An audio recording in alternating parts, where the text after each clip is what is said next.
Hello YouTube, my name's Bruce, and this is for any plumbers out there or anybody who's done this kind of thing. A couple of months ago I had a hot water heater go out. It lasted 28 years. It was there when I bought the house about 12 years ago, so I can't complain too much. But now, when my hot water heater went out, I went to YouTube, of course. Learned how to replace a hot water heater because I had never done it.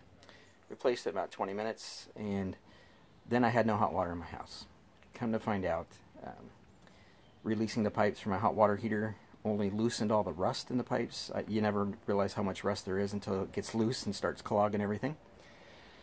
So I started using vinegar and baking soda. I was able to, at this point now, I have a decent amount of hot water here, hot water coming through to my sinks and my showers, but it's just enough to be able to take a shower, but not real good volume. You know, the showers aren't really blazing and a lot of volume coming out like you'd want. So then I decided I'm going to replace all my plumbing with PEX.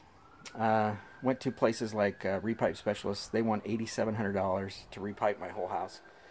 Not that it's a bad thing, but who wants to have to pay $8,000 for something that I might be able to do myself? So here's what I'm coming for you guys for. So here we go. So my main line comes up along my driveway here, under my driveway, and then it somehow in here switches to galvanized pipe. It is from a hard plastic line, I think 1.5 inch up here, to where it switches to galvanized. And then of course this is where my nightmare begins. In this hole you can see the main line coming out. This is 1 inch, or no, excuse me, 3/4 inch comes out from the main line.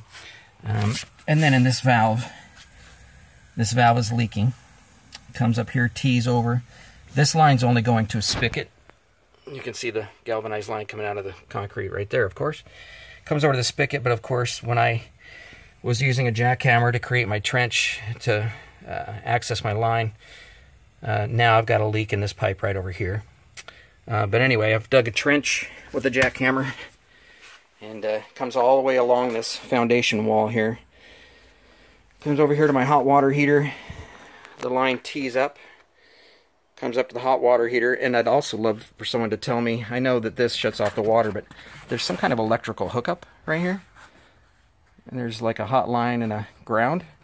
I'd love for somebody to please tell me what that goes to.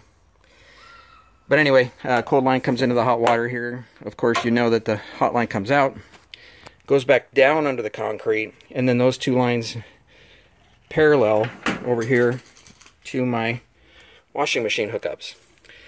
Cold, hot, of course, and then where they're teeing up from under the concrete, it also goes straight through the through the foundation wall into my crawl space.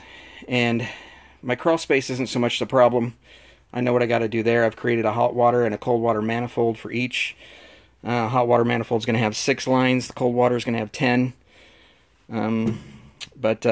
So that part I've pretty much figured out, studied enough of it on YouTube to figure out how to do everything when I get to the other end of the house, as far as replacing the lines going to sinks, showers, and all that good stuff. I do have to replace the water mixture devices for my showers, because I guess mine are outdated and no longer in code. So I'm going to be replacing all of that stuff, tearing up my walls in my bathrooms to get to it. Replacing everything with PEX. I'm going to run 3/4 inch line PEX from here. Run 1/2 inch up to my hot water heater, 1/2 inch up to my wash machine, and then continue with 3/4 inch line to the back of the house. My manifolds have 3/4 inch going into the manifolds, and then each valve going out will be 1/2 inch. But here's my problem. Here's what I need your guys' help with. In this hole, of course, you can see the concrete mess that they've made when they buried the pipes when they made the house. Whoever decided to bury water lines in concrete, especially galvanized lines, they knew would rust eventually. I'd like to throat punch them. Anyway, what I want to do is I want to bring the lines, no valves down in the hole. I want to use a plastic, like 3-inch pipe, and then run my PEX down into the pipe where I'm going to connect it. That way the 3-inch plastic come out so that the lines are loose coming out of the hole instead of concrete holding the PEX. And then I'd like to bring it up to the wall, tee off to go to the spigot, and then tee off to come along the wall. These are going to be plywood, not sheetrock. Come along my wall, tee up, of course, the hot water heater, and then come back down, and then parallel the lines over to these two, and then tee down back into the concrete into a 3-inch pipe or something, and put the 2 PEX lines in the pipe, go down in through the foundation wall.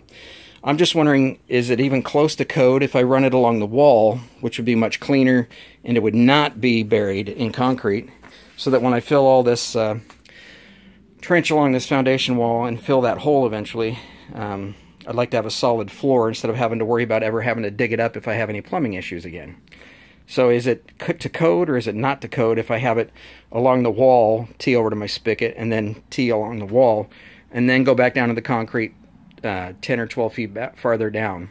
Or do I have to run it under my concrete again like they did originally?